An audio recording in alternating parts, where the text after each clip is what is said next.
నేను ప్రస్తుతం చౌంగ్తుయ్ అనే విలేజ్లో ఉన్నా.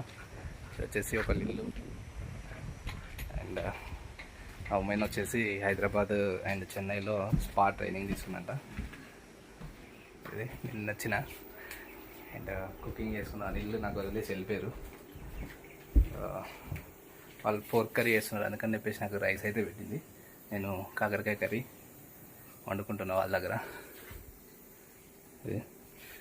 ప్లేన్లో ఎందుకు వండుకోవడం అంటే మనది సిలిండర్ ఆల్రెడీ అయిపోవడానికి వస్తుంది. సో ఎక్కడ అవకాశం దొరికితే అక్కడ మనం వంట చేసుకుంటే ఆ సిలిండర్ అనేది అన్నోన్ ప్లేసెస్లలో ఎక్కడన్నా మంచి ఫెసిలిటీస్ లేని ప్లేస్లలో ఉపయోగపడుతుంది. అందుకని చెప్పేసి అన్నమాట.